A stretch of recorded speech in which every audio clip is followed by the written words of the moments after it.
Savzi apandimning saqili. Savzi apandimning saqili quyuq bo'lib, har kuni cho'qim saqilini qiratdi.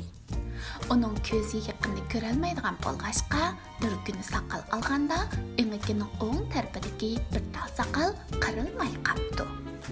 Savzi apandi quvvatli meva murabbasi yeganda saqaliga doim murabba yo'qib qoladi ekan. Shuning bilan uning saqali asta-asta o'sishga boshlabdi. Laglak uchirayotgan bir o'g'il bolaning lagligining yipi bak qisqa ekan. Dal shu chaqda Savzi apandimning yilqi uzun saqali havoda uchib, bolaning yinda paydo bo'ldi.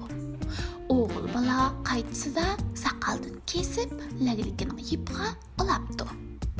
Savzi apandi daraxt ostida ketayotgan chaqda dal qushxonim bolasining suydik latisini attab yeyish uchun arg'amchi izlayotdi.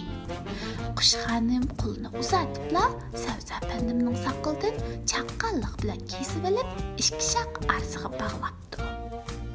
Savzi apandi bir ko'zoynak do'koniga kiribdi va ko'zoynak sotib olmoqchi bo'ldi. Ko'zoynak do'konidagi yesivlik xonim uningga ko'zoynakini taqib olib, yilqi saqalni ko'zoynakning qo'liqiga chigib turib, ko'zoynakka yip bog'lab olganda ehtiyotsizlikdan sunuvdirib qo'yishning oldini olg'ili bo'ladi, debdi. Savzi apandimning ko'zoynaki ehtiyotsizlikdan burnining ustidan siyrilib tushganda ko'zoynak saqaliga ilinib qoldi. Savzi apandi "Mening saqalim haqiqatan qaltisgan", debdi. Askartish, ana hikoyani so'zlab bo'lgandan keyin bolaga hikoyaning voqeligini tahlil shaklida so'zlab baqsa bo'ladi. Bir necha savol so'rash orqali bolani so'zlashga yetaklash. Ya'ni Savzi apandi qayerlardan o'tdi?